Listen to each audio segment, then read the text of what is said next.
a war crimes investigation file from 1946 sat unopened in a restricted section of the National Archives for 73 years. The file, designated Case BR 47 and stamped "Investigation discontinued, no further action," contained testimony from German and Japanese prisoners of war who had been captured in the South American theater during the final years of World War II. The testimony described combat encounters that the investigating officers had deemed inconsistent with known Allied operational methods and likely exaggerated due to psychological stress of captivity. The prisoners described being hunted through jungle terrain by forces that operated with capabilities and methods they characterized as inhuman. They spoke of patrols that had been tracked for days without awareness they were being followed, of sentries who had disappeared silently from positions that should have been secure, of attacks conducted with such sudden violence and close-range brutality that survivors were left psychologically shattered. They described wounds inflicted by weapons that weren't standard military issue, machete cuts with patterns suggesting systematic rather than combat random application. Arrow injuries that medical examination confirmed came from traditional hunting bows rather than modern weapons, and deaths caused by what appeared to be deliberate exposure to jungle hazards that conventional forces would have avoided or didn't know how to weaponize. One German prisoner, a sergeant who'd been stationed at a rubber plantation defensive position in the Amazon basin, provided testimony that the investigating officer noted was delivered in a state of extreme agitation, suggesting genuine trauma rather than fabrication.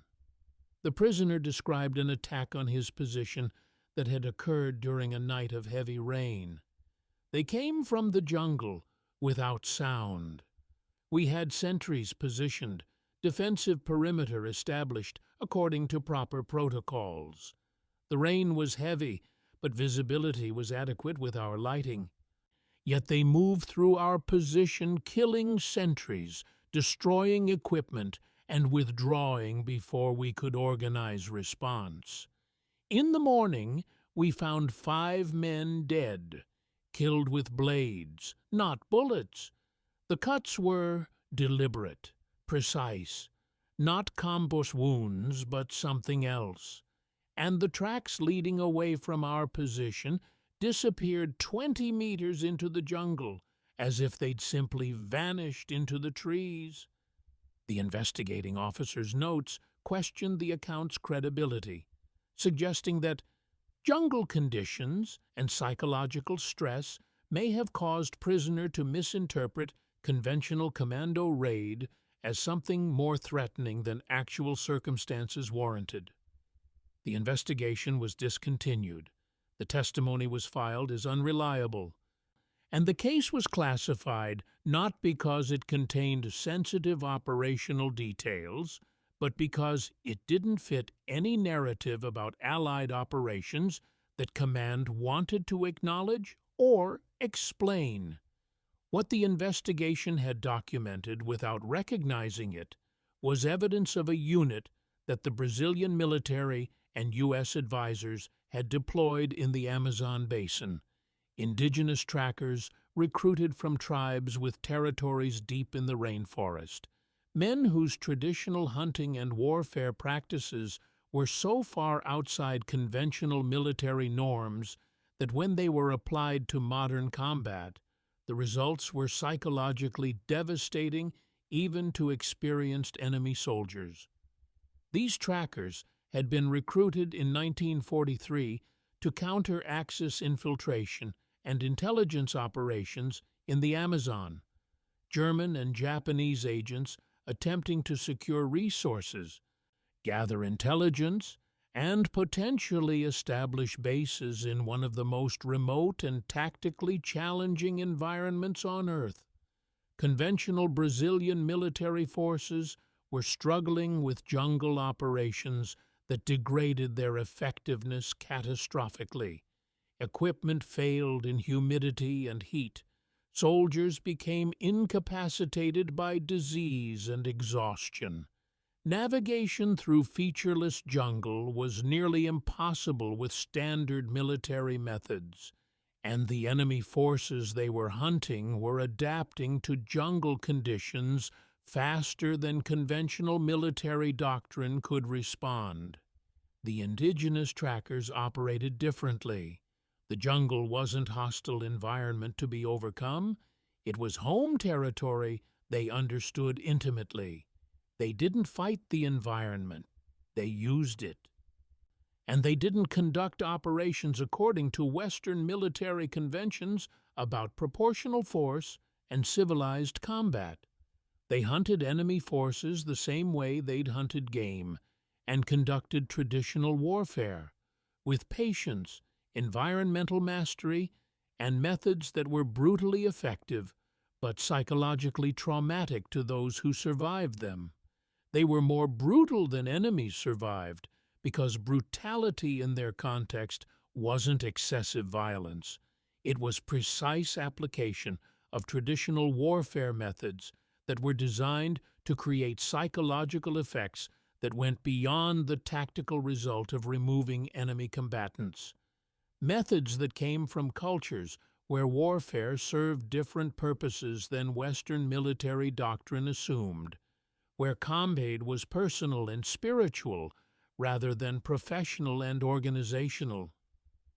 And their story was ignored, not accidentally overlooked, but deliberately excluded from official histories, because acknowledging them would require confronting uncomfortable truths about warfare, about cultural differences in how violence is conceptualized and applied, and about the kinds of capabilities the Allies had employed when desperate necessity made conventional restraints seem like luxuries they couldn't afford. To understand what they did and why it was buried, we need to go back to 1943, when the Amazon basin had become a strategic concern that conventional military thinking had no framework for addressing. By 1943, the Amazon basin had become an unexpected strategic concern for Allied planners. The vast rainforest region, largely unconquered by modern development, poorly mapped, and effectively ungoverned in vast stretches, represented both opportunity and threat in the global conflict. The region contained resources critical to the war effort: rubber for military vehicles and aircraft, minerals for industrial production, and access routes to the South American interior that could be exploited by enemy forces seeking to establish presence in the Western Hemisphere. Intelligence reports indicated that both German and Japanese agents were operating in the Amazon, attempting to secure resources, establish intelligence networks among isolated communities, and potentially create infrastructure for submarine resupply or communication stations that could threaten Allied shipping in the South Atlantic. The threat wasn't massive invasion, but something potentially more problematic: persistent. Difficult to detect enemy presence in terrain so challenging that rooting them out would consume resources disproportionate to the forces involved. The Brazilian military, responsible for security in the Amazon regions, faced operational challenges that conventional training hadn't prepared them for. The jungle environment degraded equipment reliability catastrophically. Weapons jammed from humidity, vehicles broke down in impossible-to-traverse terrain, communications equipment failed from moisture and heat. Soldiers deployed from coastal cities or southern regions became incapacitated within days by diseases, parasites, heat exhaustion, and the psychological stress of operating in an environment where visibility was measured in meters and every sound suggested threats that were impossible to identify or locate. Navigation was particularly problematic. Standard military navigation using maps and compasses was nearly useless in jungle, where no landmarks were visible, where rivers changed course seasonally, and where the canopy was so dense that celestial navigation was impossible.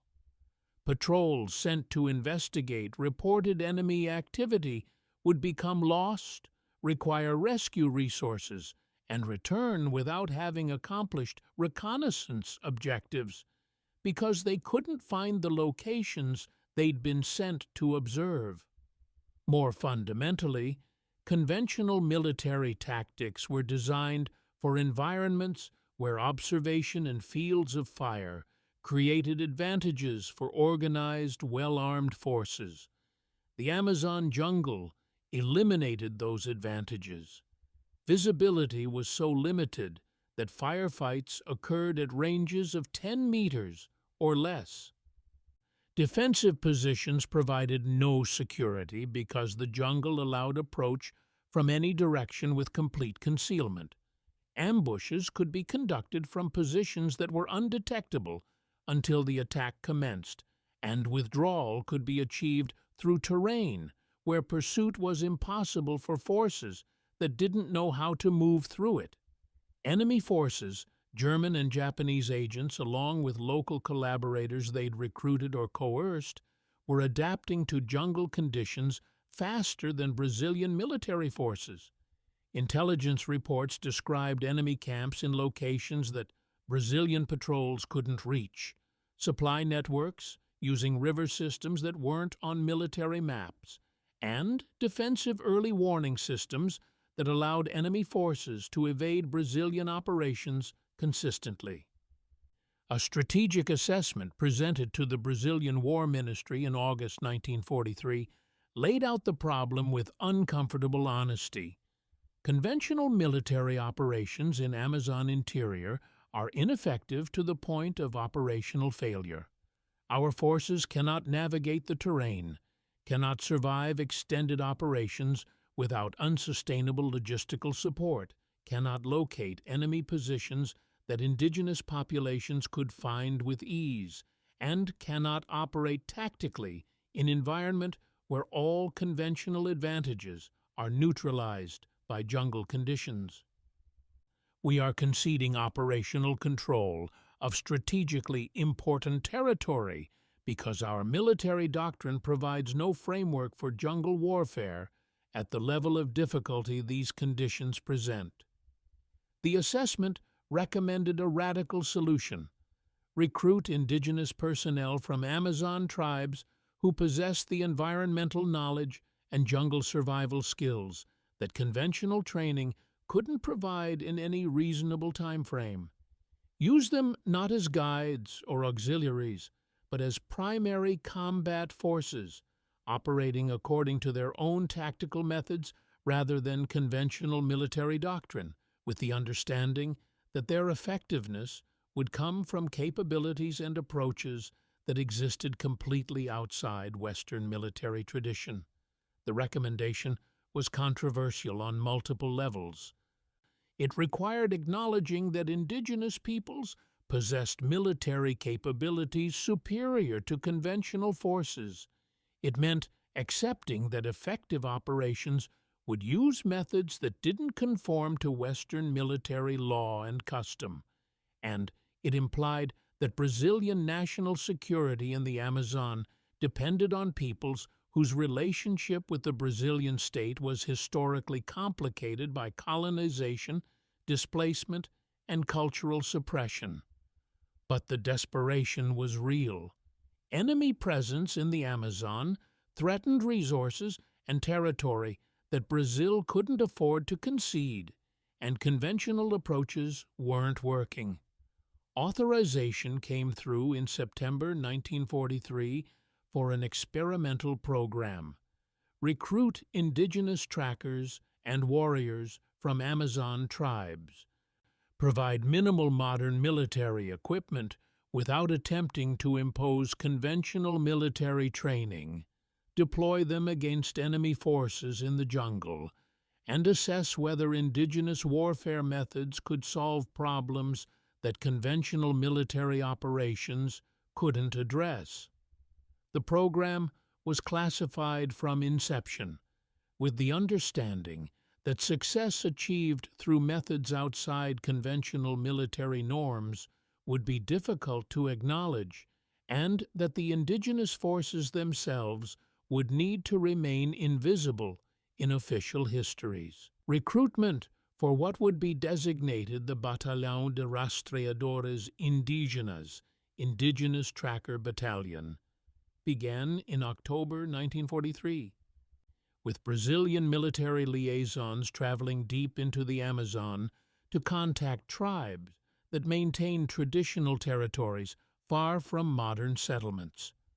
The recruitment approach was complicated by the fact that many Amazon tribes had minimal contact with Brazilian authorities and often had hostile historical relationships with government representatives who'd been associated with exploitation, displacement, or cultural suppression. Captain Ronaldo Silva, a Brazilian army officer who'd spent years working in Amazon regions before the war and had developed relationships with several indigenous communities, led the recruitment effort. His approach was shaped by awareness that successful recruitment would require cultural respect and honest representation of what was being asked, and that indigenous communities would make decisions based on their own interests rather than Brazilian nationalist appeals. At a gathering with Yanomami leaders in a remote region near the Venezuelan border, Silva explained the situation with careful directness. There are outsiders, Germans and Japanese, operating in the forest, seeking resources and establishing positions that threaten not just Brazilian interests, but indigenous territories. These outsiders don't respect the forest or the peoples who live here. The Brazilian military wants to remove them, but our soldiers don't know the forest the way your people do. We're asking for warriors who can hunt these outsiders using the knowledge and methods you've developed over generations, tracking them, finding their positions, removing them from the forest. A shaman named Tepe asked questions that went to fundamental issues of authority and autonomy. If our warriors hunt these outsiders, are they serving Brazil or defending their own territories? Who commands them?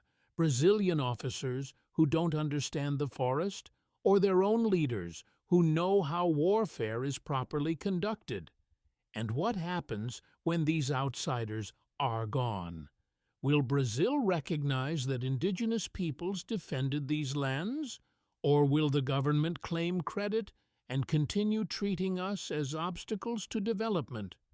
Silva couldn't offer guarantees about post-war treatment or political recognition, but he framed the issue in terms that acknowledged indigenous interests. The outsiders you remove will be gone because of your efforts, defending territories that are yours by longer claim than Brazil's. Whether Brazil gives official recognition isn't something I control, but I can promise that during operations, your warriors will have autonomy to fight according to their own methods, without Brazilian officers telling them how to conduct themselves in the forest where they possess knowledge we don't have. The recruitment conversations revealed diversity in motivations and concerns across different communities. Some tribes saw enemy presence in the Amazon as direct threat to their territories and resources. German and Japanese agents were exploiting areas that indigenous peoples used for hunting and gathering, establishing positions that disrupted traditional land use patterns. Removing them served indigenous interests regardless of Brazilian strategic concerns. Others were motivated by economic considerations. The Brazilian military was offering payment and equipment, machetes, metal tools, medicines that had value to communities with limited access to trade goods. Some warriors volunteered primarily because compensation offered economic benefit their communities needed. A few communities saw participation as potentially creating leverage for broader recognition. If indigenous warriors proved essential to defending Brazilian territory, perhaps that would translate into political acknowledgement, territorial rights, or protection from development pressures that threatened traditional lands. But there was also significant refusal. Some tribes wanted no involvement with either Brazilian authorities or foreign agents, preferring to remain isolated from conflicts they saw as irrelevant to their interests. Others were skeptical that cooperation would lead to anything but exploitation. Indigenous knowledge and capabilities would be used for Brazilian purposes and then dismissed or appropriated once immediate utility ended. Quarry, a Kayapo warrior known for his exceptional tracking and hunting skills, explained his decision to volunteer in terms that combined practical and strategic calculation. The outsiders in the forest don't belong here. They take what isn't theirs and disrupt what should remain balanced. I will hunt them because that serves my people's interests, removing threats from our territory. Whether Brazil benefits is secondary. Whether Brazil acknowledges our contribution afterward is something I don't expect. But the outsiders will be gone because we removed them, and that outcome serves us regardless of who claims credit. Over 3 months, Brazilian recruiters assembled 97 indigenous warriors from 6 different tribal groups: Yanomami, Kayapo, Munduruku, Ticuna, and 2 smaller groups whose identities were never precisely documented in military records.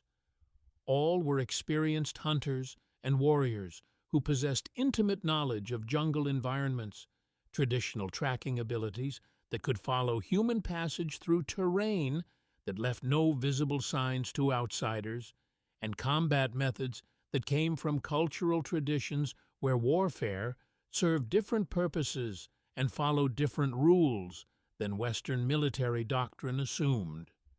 The recruitment documents they signed, when they signed anything.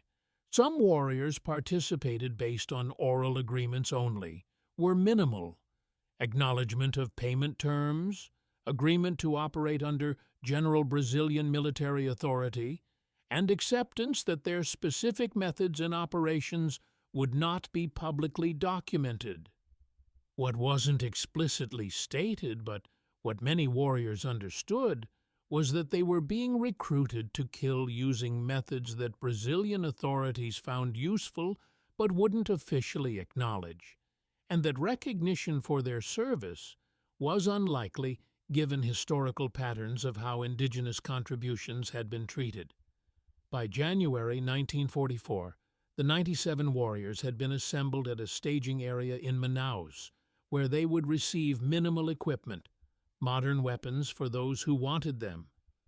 Though many preferred traditional hunting weapons, basic supplies, and instructions about enemy forces, they would be hunting, but no conventional military training that would interfere with the indigenous methods that made them valuable. The deployment of the indigenous tracker battalion into the Amazon interior occurred in February 1944 under operational protocols that were unprecedented in Brazilian military practice.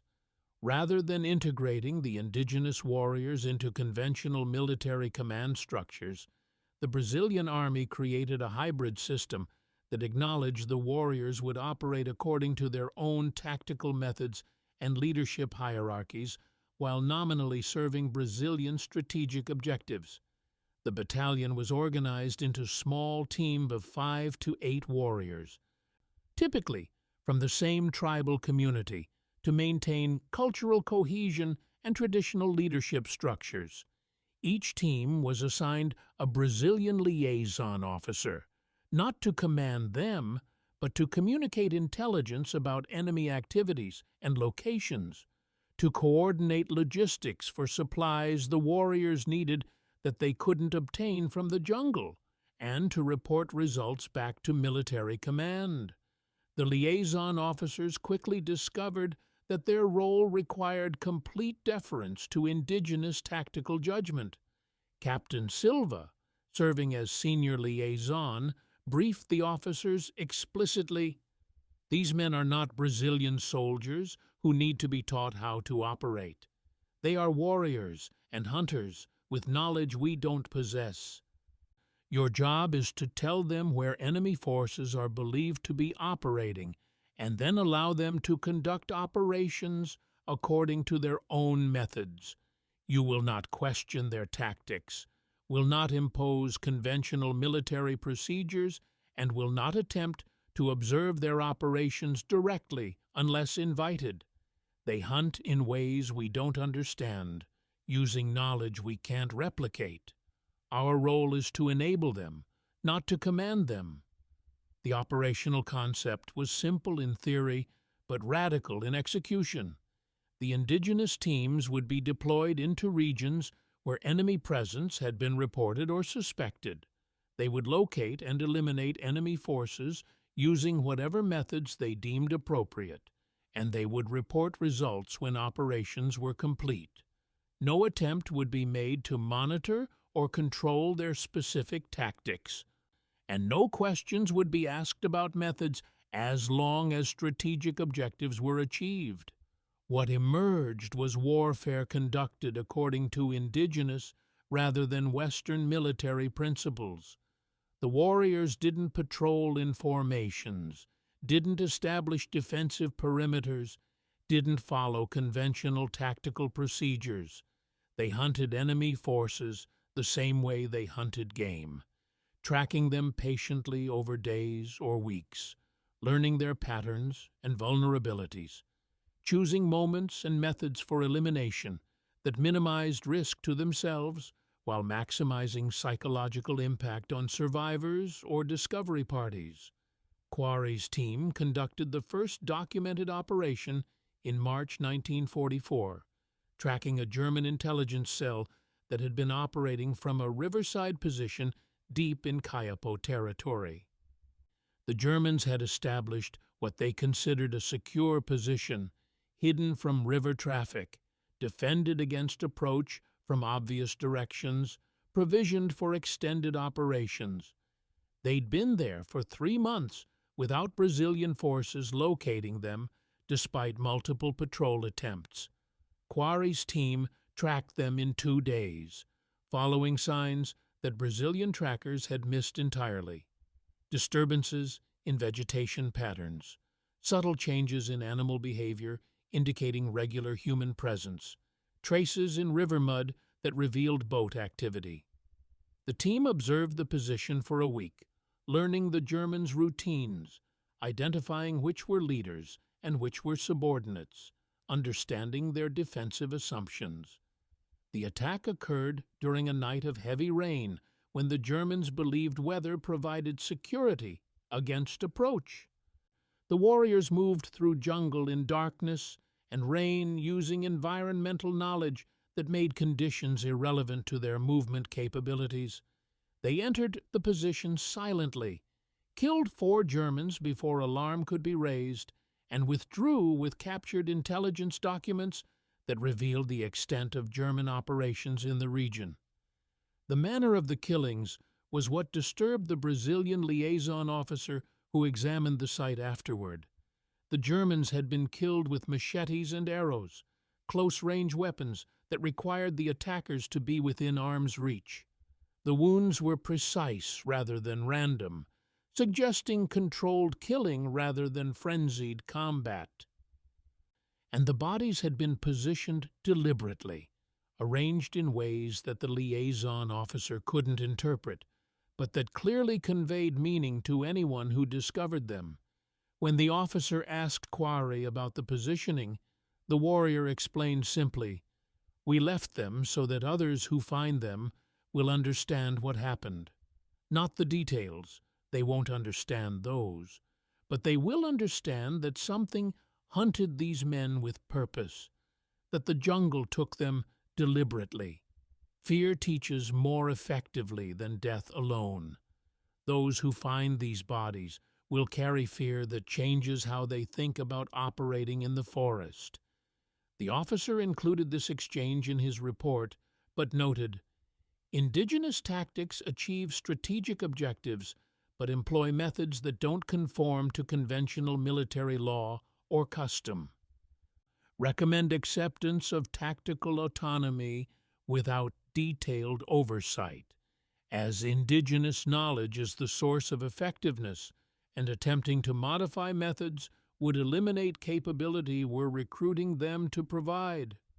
That recommendation would become operational doctrine for the battalion, enable indigenous warfare without attempting to control or fully document it, accept results without examining methods too closely, and maintain enough institutional distance to allow plausible deniability about specific tactics if questions were raised about how objectives were achieved. Over the following 18 months, the Indigenous Tracker Battalion conducted operations across the Amazon basin that achieved strategic results far beyond what their small numbers suggested should be possible.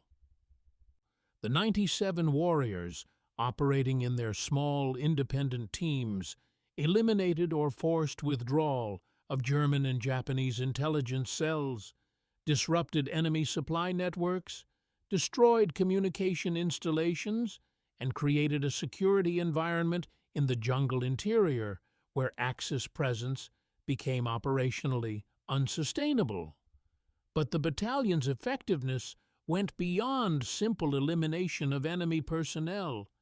They were conducting psychological warfare that was devastating precisely because it operated according to principles enemy forces had no framework for understanding or countering.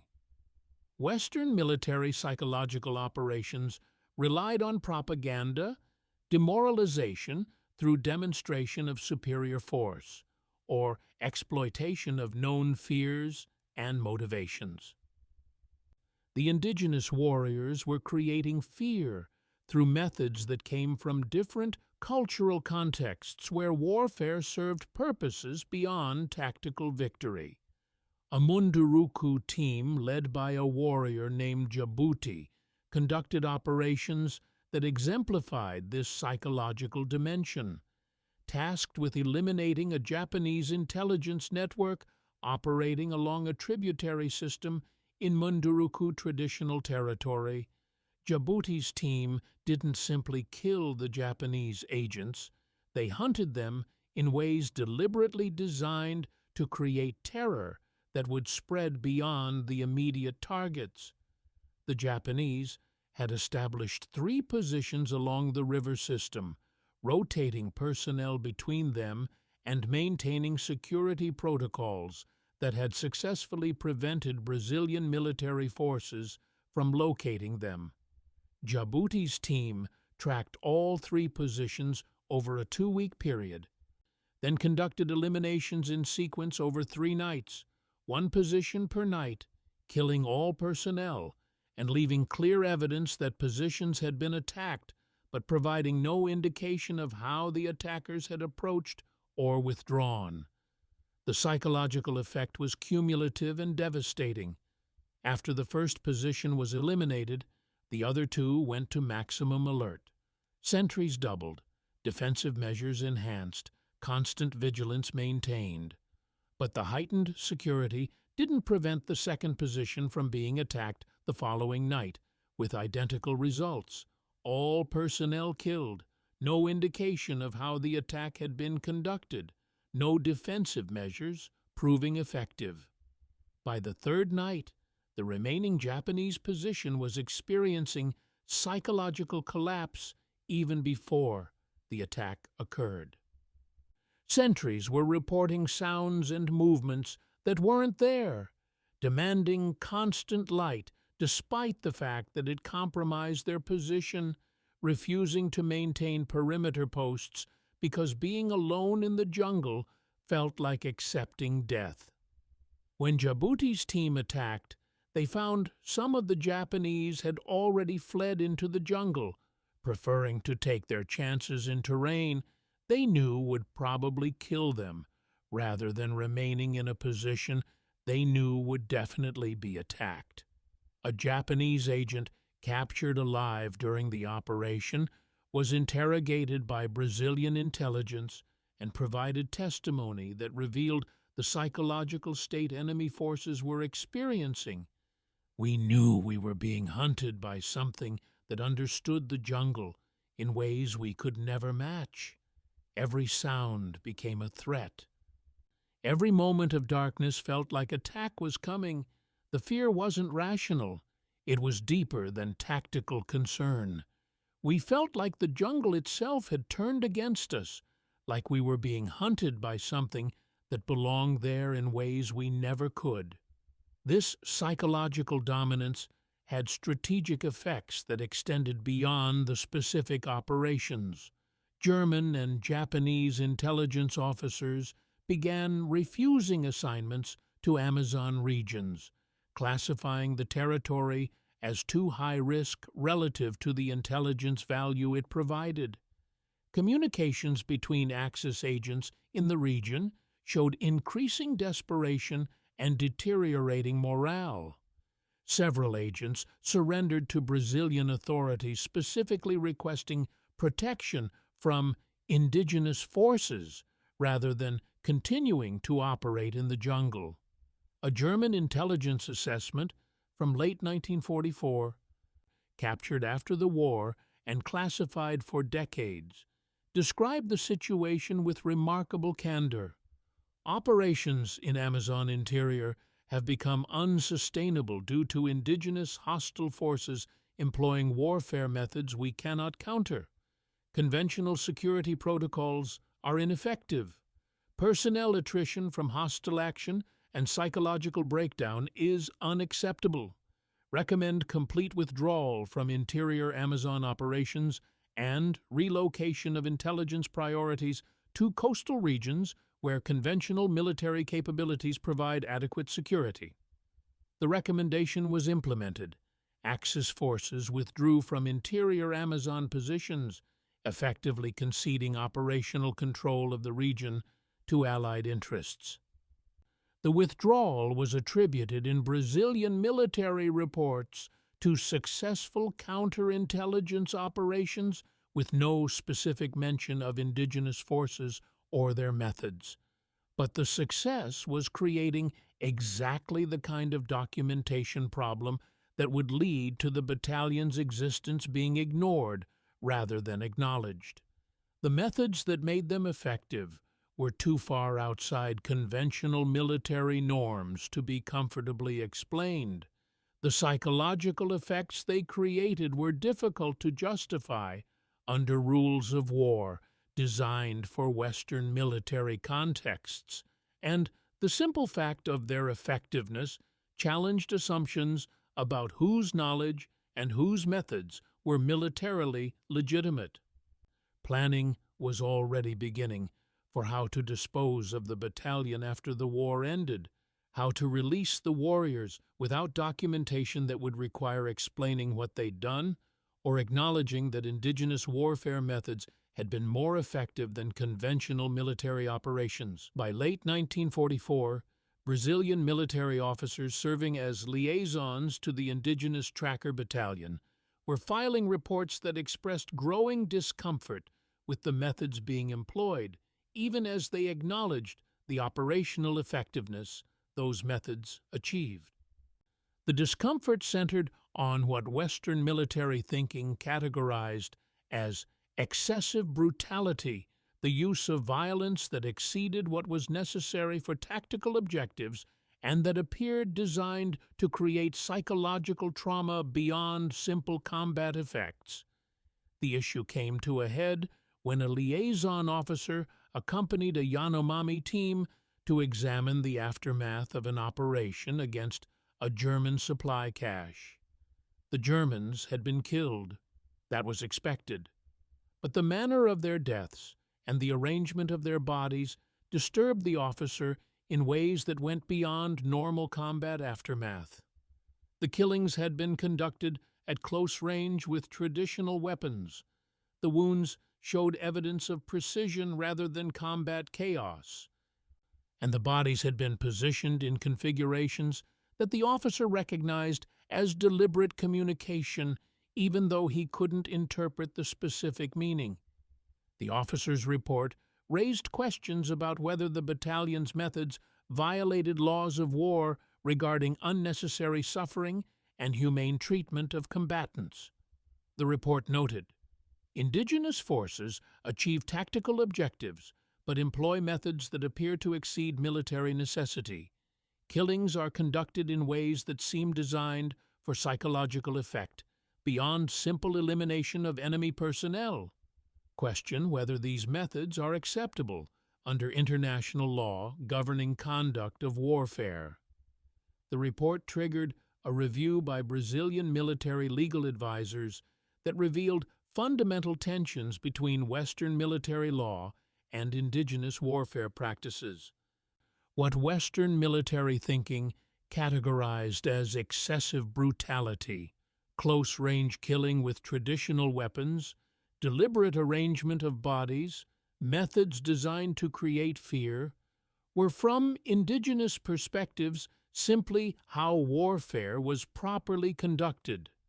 Captain Silva, who developed the deepest understanding of indigenous perspectives among the Brazilian officers, attempted to explain the cultural context in a response to the legal review. Western military law assumes warfare serves purely tactical objectives, eliminating enemy capability through proportional force with minimal suffering. Indigenous warfare traditions serve different purposes. Combat isn't simply about removing enemy forces. It's about sending messages to the community those forces represent, about demonstrating dominance in ways that establish psychological rather than just tactical victories, about using violence in ways that have spiritual and social meanings beyond the immediate military effect.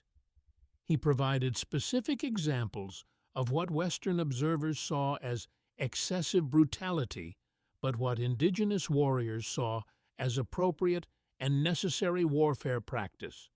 Close-range killing with traditional weapons rather than firearms wasn't excessive. It demonstrated courage and skill that distant killing with guns didn't prove. Arrangement of bodies wasn't desecration. It was communication, conveying meanings to those who discovered them about the nature of defeat and the capabilities of those who'd inflicted it. Psychological effects that created lasting fear weren't unnecessarily cruel. They were strategic, making future conflict less likely by establishing consequences for territorial intrusion. Silva's explanation didn't resolve the legal questions, but it clarified that attempts to impose Western military law on indigenous warfare would eliminate the effectiveness that made the battalion valuable. The warriors weren't violating their own warfare ethics. They were conducting operations according to cultural frameworks where violence served purposes and followed rules that Western military doctrine didn't recognize as legitimate. The legal review ultimately concluded with a recommendation that was more about institutional protection than ethical resolution. Indigenous forces operate according to cultural warfare traditions that differ substantially from Western military law. Attempting to modify their methods would eliminate capabilities we recruited them to provide. Recommend maintaining operational autonomy for indigenous personnel while ensuring no detailed documentation exists that would create liability if methods were scrutinized under international law. Results should be reported in general terms without specific description of methods employed. The recommendation formalized what had already been unofficial practice. Don't ask detailed questions about how objectives were achieved. Don't document methods that might be legally problematic. Maintain enough institutional distance to allow plausible deniability about specific tactics. The battalion's effectiveness would continue to be utilized, but their methods would be deliberately ignored in official documentation. Query. When informed through his liaison officer that there were concerns about his team's methods, responded with a question that cut to the heart of the cultural disconnect. You asked us to hunt your enemies in the forest using our knowledge and our ways. We have done this successfully. Now you say our ways are too brutal, that we should kill differently, in ways that make you comfortable rather than ways that are effective. Which do you want? Dead enemies or methods that don't disturb your sensibilities? Because we hunt the way our ancestors taught us, and that is why we succeed. If you want different methods, send your soldiers who know gentle warfare. But they will fail, and your enemies will remain in the forest. The question went unanswered in official channels. But the operations continued with the understanding that indigenous methods would be accepted without endorsement, and results would be valued without examining too closely how they were achieved. The end of World War II in August 1945 eliminated the strategic justification for the Indigenous Tracker Battalion and created immediate pressure to dissolve a program that Brazilian military leadership had found operationally valuable but institutionally uncomfortable. Within weeks of the Japanese surrender, orders were issued to terminate the battalion and return indigenous personnel to their communities with minimal documentation of their service or contributions. The termination process was remarkably abrupt, given the battalion's operational record. Over 18 months, the 97 warriors had effectively eliminated Axis presence from interior Amazon regions, had achieved objectives that conventional Brazilian forces couldn't accomplish, and had compiled a success record that included 0 operational failures and minimal indigenous casualties. 3 warriors killed in operations, far lower than casualty rates for conventional forces attempting similar missions. But a classified assessment from the Brazilian War Ministry in September 1945 made clear that success wasn't sufficient justification for acknowledgement. Indigenous Tracker Battalion achieved strategic objectives using methods that cannot be publicly acknowledged without creating diplomatic and legal complications. Operations were conducted according to indigenous warfare traditions that violated conventional military law. Public recognition would require explanation of methods that international community would classify as war crimes. Program termination must include comprehensive erasure of documentary evidence and dispersal of personnel, with binding agreements to maintain silence about operations. The implementation was systematic. Indigenous warriors were transported back to their communities and provided with payment for their service. The amount had been promised during recruitment and was delivered, but they received no official documentation of military service, no recognition beyond verbal thanks, and no explanation of why their contributions couldn't be formally acknowledged. The liaison officers were instructed to inform the warriors that their operations had been classified for national security reasons, and that discussing specifics with anyone would violate security laws. But the real concern wasn't operational security. There was nothing about the operations that remained strategically sensitive after the war ended. The concern was avoiding questions about methods, about what had been authorized, and about why indigenous warfare practices had been deemed acceptable when they served Brazilian interests, but were categorized as excessive brutality when examined under international law. Query's response to being told his service would remain classified captured the irony that many warriors recognized. "We hunted your enemies successfully because we used our methods. Methods you now say are too brutal to acknowledge. While the threat existed, our brutality was useful.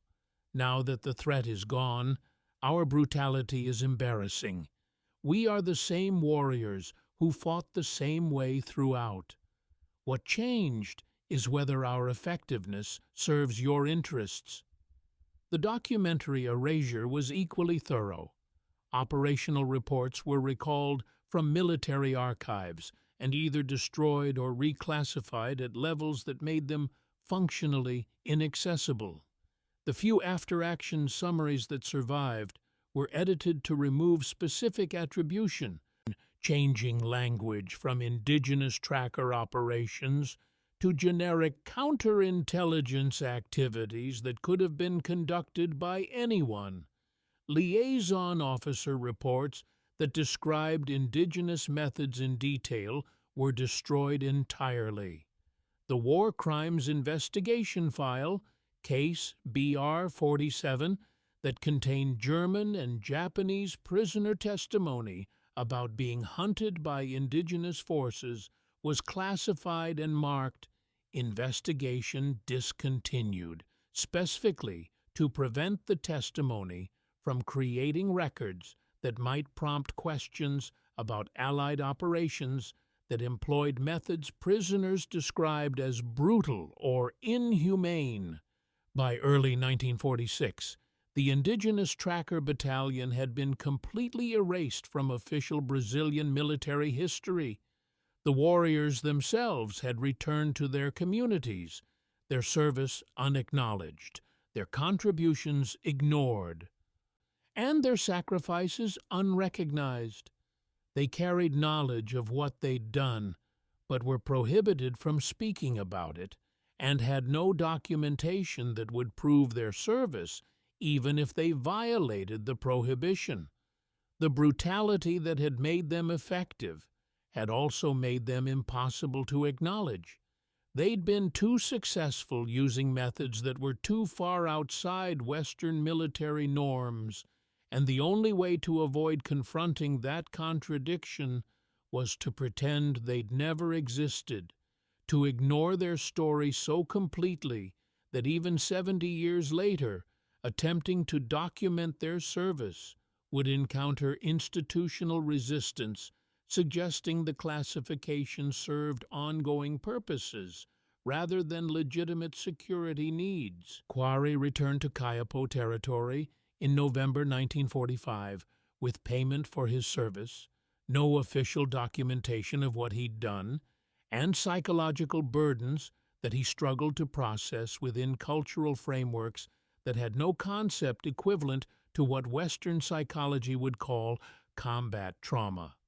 He'd hunted and killed German and Japanese agents using traditional Kayapo warfare methods, methods that were culturally appropriate and spiritually integrated into Kayapo understandings of warfare, death, and power. But the context had been different from traditional warfare.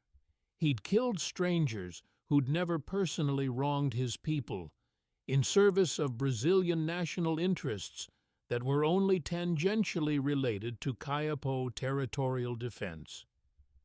He'd used sacred knowledge and traditional methods for purposes that felt disconnected from the cultural meanings that made those practices spiritually coherent. And he'd done it under prohibition from discussing the service with anyone, which prevented him from engaging in traditional post-conflict rituals that would have helped integrate the experience into community understanding. The spiritual dimensions were particularly troubling. Kayapo warfare traditions included specific practices for addressing the spiritual consequences of killing, rituals that acknowledged the power and danger of taking life, that maintained balance between the warrior and the spirits of those he'd killed, that reintegrated the warrior into community after violence had separated him from normal social relationships. But those rituals assumed warfare conducted for culturally comprehensible reasons: defense of territory, response to specific grievances, maintenance of power relationships with neighboring peoples. Quarry's wartime killing didn't fit those categories. He'd hunted men he'd never met, who'd never threatened his people directly, in service of conflicts that were fundamentally external to Kayapo interests, even though they'd occurred in Kayapo territory. The traditional rituals didn't address this kind of killing, and he couldn't explain to the shamans what spiritual accommodation he needed without violating the prohibition against discussing his service. Other warriors struggled with different dimensions of the burden. Jabuti, the Munduruku warrior who'd conducted psychological warfare operations, found that the deliberate cultivation of fear, which had been tactically effective, had changed his relationship to violence in ways he found disturbing. Traditional Munduruku warfare included psychological elements, but they served social purposes within a framework of relationships between known communities. Creating terror in German and Japanese agents had been purely instrumental, designed for strategic effect without the relational context that made traditional warfare spiritually meaningful. By the 1950s, as the warriors aged and younger generations grew up without knowledge of their service, some of them attempted to share their experiences despite the prohibition. Quarry spoke with younger Kayapo men about warfare in general terms, trying to pass on knowledge without violating the specific prohibition against discussing his Brazilian military service. But the knowledge felt corrupted, separated from its cultural context, used for purposes that made it difficult to transmit with the spiritual meanings that should accompany warrior knowledge. In 1963, a Brazilian anthropologist visiting Kayapo territory heard vague references to forest warriors who'd fought during the war and attempted to document their service. When he approached Quarry for an interview, the warrior initially agreed, but then refused when he understood that the anthropologist wanted specific details about operations and methods. "That knowledge serves no one now," Quarry explained. "It was used for purposes that benefited Brazil, but cost us spiritually in ways Brazil doesn't understand or care about. Making it public won't give us the recognition we deserve, because what we did is not something Brazil wants to acknowledge. It will only expose methods that disturb people who don't understand why they were necessary or what they mean in our tradition." By the 1970s, most of the original warriors had died without ever receiving recognition for their service or having the opportunity to process their experiences in culturally appropriate ways.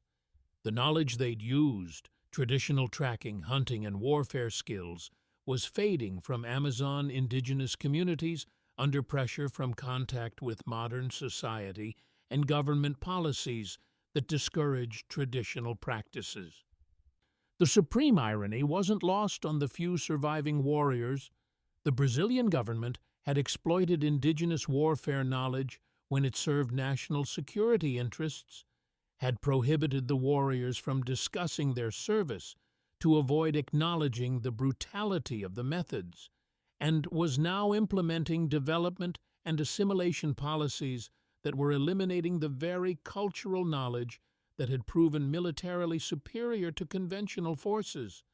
The warriors who'd been more brutal than enemies survived were themselves being slowly erased, not through direct violence, but through cultural suppression that denied recognition for their service, while simultaneously working to eliminate the cultural traditions that had made their service possible. The War Crimes Investigation File, Case BR 47, remained classified and forgotten until 2019, when a researcher at the National Archives noticed it during a broader project documenting South American aspects of World War II.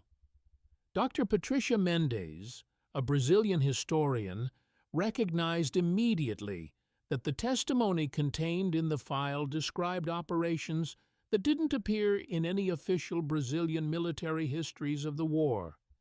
The German and Japanese prisoner testimony was detailed and consistent across multiple witnesses who'd been interrogated separately. They described being hunted through jungle terrain by forces they characterized as indigenous, operations conducted with traditional weapons and methods, and psychological effects that went far beyond normal combat stress. The testimony was specific enough to be credible, but had been dismissed in 1946 as exaggerated or unreliable because it didn't match known Allied operations. Dr. Mendes spent 2 years attempting to find Brazilian military documentation that would confirm or explain the operations the prisoners described. What she found instead were absences, gaps in the documentary record where Amazon counterintelligence operations should have been documented, personnel records that showed indigenous enlistments in 1943-44, but with no indication of what duties they'd performed, and financial records showing payments to indigenous personnel with no explanation of what service had been compensated. She filed requests with Brazilian military archives for documentation of indigenous personnel operations in Amazon regions 1943 to 1945. The responses claimed that no records matching that description are available in accessible archives, and suggested that if such operations had occurred, they would remain classified under regulations that protected ongoing security interests. When Dr. Mendes persisted, pointing out that operations from 75 years earlier couldn't plausibly threaten contemporary security, she received a more candid, unofficial response from a military archivist. The classification isn't about operational security, it's about methods. The operations you're asking about were conducted using indigenous warfare practices that violated international law governing humane treatment and unnecessary suffering. Acknowledging them would create liability under international law and would require Brazil to explain why we employed methods we would condemn if used by enemies. The records remain restricted, not because the operations are secret, but because we don't want to be held accountable for what was authorized. Dr. Mendes attempted to interview surviving indigenous community members or descendants of warriors who might have served. In 2021, she visited Kayapo territory and spoke with elders who remembered vague family stories about warriors who'd hunted outsiders during the war, but who'd been prohibited from discussing their service. None had documentation, none had official recognition, and most were reluctant to discuss specifics out of concern about violating prohibitions their relatives had been given. One elder shared a story his grandfather had told shortly before dying. He said he'd killed many men in the forest during the war, using the old ways of hunting and fighting.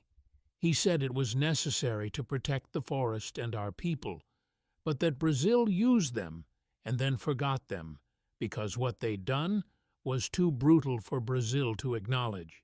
He said the greatest insult wasn't being forgotten, it was being used precisely because they were brutal and then condemned for the same brutality once it was no longer useful. Dr. Mendes compiled her research into a paper documenting the probable existence of the Indigenous Tracker Battalion and arguing that their service deserved acknowledgement despite the uncomfortable nature of their methods. The paper was submitted to a Brazilian military history journal in 2022. It was rejected. The editorial board stated that, without access to classified documentation, The claims cannot be verified to publication standards, and that the sensitive nature of alleged methods makes publication inappropriate even if the operations occurred as described. The rejection made explicit what had been true since 1945.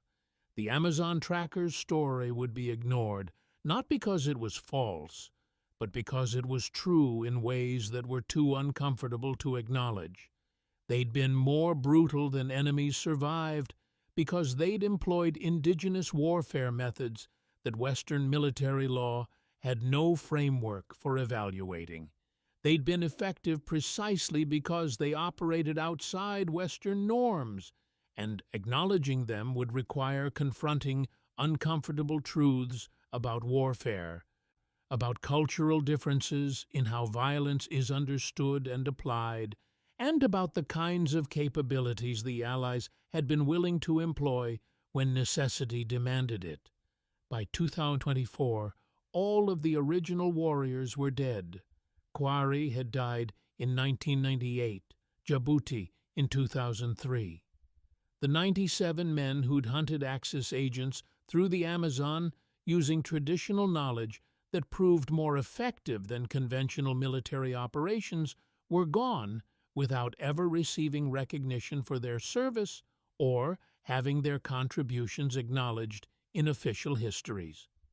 Their story remains ignored not because documentation doesn't exist. Case BR 47 and other fragmentary records prove their existence and effectiveness. It remains ignored because acknowledging them would require confronting truths about the nature of warfare, about whose knowledge was militarily superior, and about the kinds of brutality that were acceptable when they served Allied interests but became war crimes when examined under peacetime scrutiny.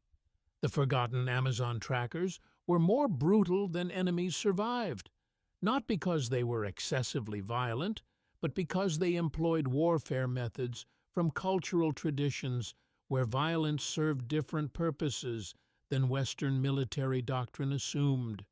And their story was ignored, not because it was insignificant, but because it was too significant in ways that challenged fundamental narratives about civilized warfare, about whose methods were legitimate, and about the price of victory, when effectiveness requires acknowledging that indigenous knowledge and indigenous violence were sometimes superior to the modern military systems that had dismissed them as primitive.